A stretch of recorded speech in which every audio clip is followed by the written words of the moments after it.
जी अस्सलाम वालेकुम कतुनको زه یم ستاسو کوربه سید افاق حسین پښتونخوا ریډیو چونکې تاسو ته وخت په وخت سیلاب حواله سره آگاهي اویرنس ریپورټونه هم تاسو ته وړاندې کوي او همدغه رنګ پروګرامونه هم وړاندې کوي. همدغه رنګ موږ راغلي یو نن په نوخار کې د نوخار سیند نوخار پل د پاسه مونږ ولاړ یو. دلته تاسو زما د شاته کتی شئ چې سیند چې کوم دی نو هغه نوخار سیند سیلابي ریله چې کوم دی نو هغه نه صرف علاقو ته وردننه شوې ده، آبادۍ ته وردننه شوې ده، بلکې زیاتره آبادۍ چې کوم دی نو هغه دلته نه متاثره شوې دي هم په دې سیلابي ریلې د وجې. همدغه رنګ ضلع انتظامیې نه د نوخار ضلع انتظامیې له لړخه هم د دې ځای چې کوم آبادۍ وي، کوم چې د سیلاب سره نږدې آبادۍ وي، هغې ته وارننګ ورکړی شوی و چې تاسو محفوظ مقامات ته ورشئ د هغې نه مخکې د سیلاب د راتلو نه مخکې.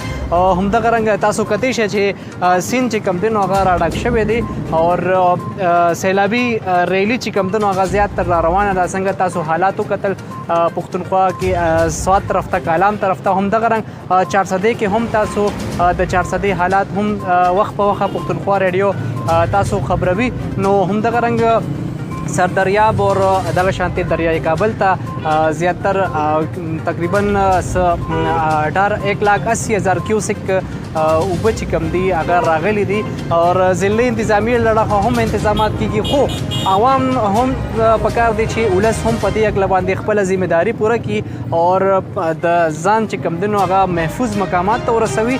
اور همدغه رنګ د دغه سیندونو نه د دغه سیلابي ریلو نه ځان وساتي. دلته موږ موجود یو، خو په دې نوخار سیند نوخار پل د پاسه ډیر زیات رش دی او عوام صرف راغلي د دې د وجې چې زه دا نظاره وکړم. خو که یو طرف ته دغه دې نظاره کتل لپاره راغلي دي، خو بل طرف ته د دې د نقصانات باعث هم جوړېدی شي چې د انتظامیې طرف دا وارننګ دا تدبیرونه دا ورکړي شوي دي چې تاسو ځان چې کوم دی نو هغه سیف وساتئ، تاسو ځان چې کوم دی نو هغه محفوظ وساتئ.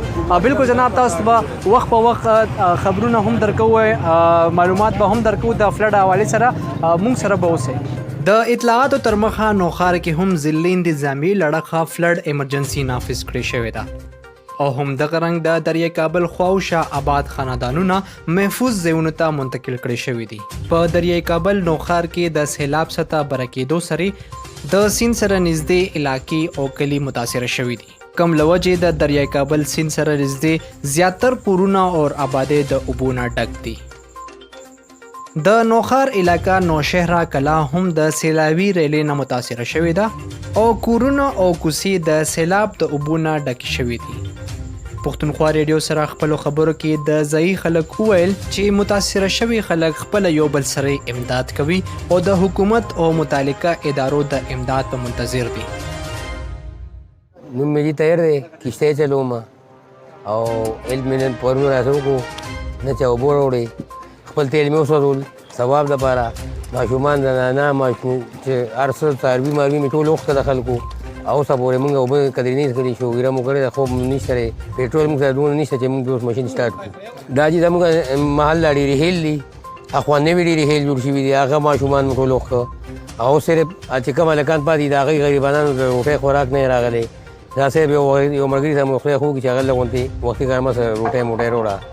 بسم الله الرحمن الرحیم. زما یوسف خان نوم دی، نوشهره کلان جی هم محل ډېرې هیل دي. دا یو محکمه هم جیم نه راغلی، اپنی مدد آپ تحت باندې مونږ لګیا یو.